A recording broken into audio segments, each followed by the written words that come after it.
Mateus. No primeiro vídeo, vimos como Mateus apresentou Jesus como o Messias da linhagem de Davi e como um novo mestre com autoridade como Moisés. E também como Emanuel, que em hebraico significa Deus conosco. Depois que Jesus anunciou e ensinou a chegada do reino de Deus, e depois que ele trouxe o reino para a vida cotidiana do povo de Israel, vimos que Jesus foi aceito por muitos, mas rejeitado por outros, especialmente pelos líderes religiosos de Israel, os fariseus. Então, a grande pergunta é como esse conflito entre Jesus e os líderes de Israel se desenrolará. A próxima grande sessão, capítulos de 14 a 20, explora todas as diferentes expectativas que as pessoas têm sobre o Messias. Então Jesus continua curando pessoas enfermas e 2 vezes ele até milagrosamente fornece comida para as multidões no deserto. Uma é composta de judeus e a outra é uma multidão não judia. E esse sinal é muito semelhante àquilo que Moisés fez por Israel no deserto.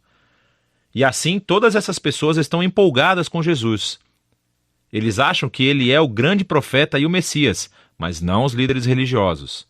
A visão que eles têm do Messias é baseada nas passagens que encontramos em Salmos 2, ou Daniel capítulo 2, sobre um Messias vitorioso, que libertará Israel e derrotará os opressores pagãos. E do ponto de vista deles, Jesus é um falso mestre. Ele está blasfemando sobre quem ele é. E então, há histórias aqui sobre eles aumentando sua oposição, tramando um plano para matá-lo. E assim, em resposta, Jesus se retira. E começa a ensinar a seus discípulos mais próximos o que significa ser o Messias de Israel, porque ele não é quem as pessoas estão pensando. Então Jesus pergunta a seus discípulos no capítulo 16, quem vocês acham que eu sou? E Pedro dá a resposta certa aparentemente. Ele diz, bem, você é o Messias, o Filho do Deus vivo. Contudo, fica claro que Pedro está pensando em um rei que reinará vitoriosamente através do poder militar. E Jesus desafia Pedro dizendo, sim, eu me tornarei rei, mas de uma maneira diferente. E assim Jesus começa a ensinar sobre os temas do profeta Isaías, que disse que o rei messiânico sofreria e morreria pelos pecados do seu próprio povo. E assim Jesus estava se posicionando como um rei messiânico, que reina se tornando um servo e que daria a sua vida por Israel e pelas nações. Bom, Pedro e os discípulos praticamente não entendem. E assim Jesus entra no 4º bloco de ensinamentos, seguido por uma série de ensinamentos depois disso. E estes são todos sobre a natureza do reino invertido messiânico de Jesus, que inverte todos os nossos sistemas de valores. Assim, na comunidade do rei servo, você ganha honra servindo aos outros.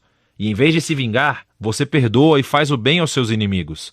E no reino de Jesus, você ganha verdadeira riqueza, dando a sua riqueza aos pobres.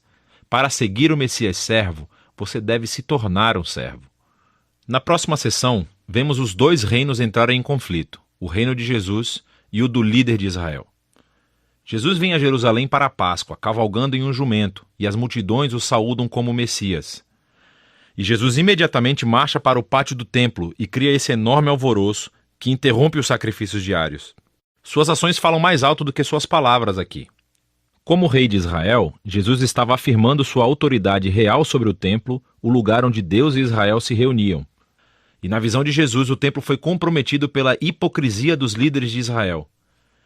E aqui ele está desafiando a autoridade deles e, naturalmente, eles estão profundamente ofendidos.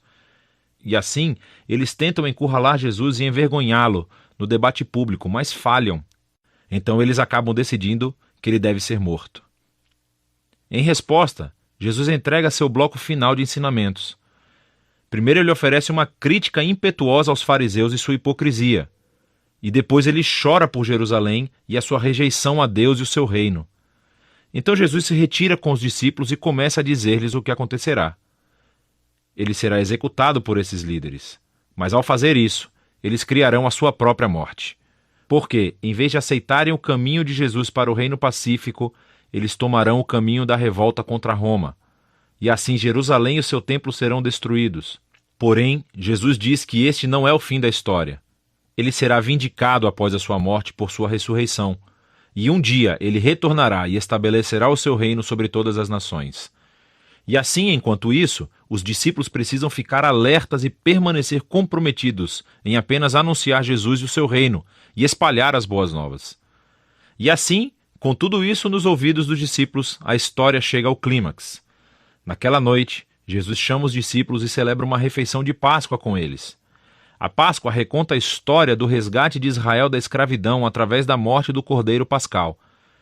E Jesus toma o pão e o vinho desta refeição como novos símbolos, mostrando que a sua morte será um sacrifício que redimiria o seu povo da escravidão, do pecado e do mal. Depois da refeição, Jesus é preso e é levado a julgamento perante o Sinédrio, um conselho de líderes judeus, e eles rejeitam a sua pretensão de ser o Messias. Eles o acusam de blasfêmia contra Deus. Então Jesus é levado perante o governador romano, Pilatos, e ele acha que Jesus é inocente, mas cede à pressão dos líderes judeus e sentencia Jesus à morte por crucificação. Então Jesus é levado pelos soldados romanos e crucificado. Você notará aqui nessa seção que, assim como Mateus fez nos capítulos iniciais, ele aumenta o número de referências ao Antigo Testamento. Ele está tentando mostrar que a morte de Jesus não foi uma tragédia ou um fracasso, mas sim o surpreendente cumprimento de todas as antigas promessas proféticas. Jesus veio como o Messias servo mencionado por Isaías. Ele foi rejeitado pelo seu próprio povo, mas em vez de julgá-los, ele foi julgado em seu lugar, suportando as consequências dos seus pecados. Então, a cena da crucificação chega ao fim e o corpo de Jesus é colocado em um túmulo. Mas o livro termina com uma reviravolta surpreendente, o último capítulo. Os discípulos descobrem no domingo de manhã que o túmulo de Jesus está vazio. E então, de repente, as pessoas começam a ver Jesus vivo dentre os mortos. E o livro conclui com o Jesus ressuscitado, dando um ensinamento final, chamado a Grande Comissão. Jesus diz que agora ele é o verdadeiro rei do mundo. E assim, ele envia seus discípulos para todas as nações com as boas novas de que Jesus é o Senhor. E que qualquer um pode se unir ao reino sendo batizado e seguindo seus ensinamentos. E ecoando de volta até o seu nome Emanuel, Deus conosco, do capítulo 1, as últimas palavras de Jesus no livro para os seus discípulos são: eu estarei com vocês. É uma promessa da presença de Jesus até o dia em que ele finalmente retornará. E este é o Evangelho segundo Mateus.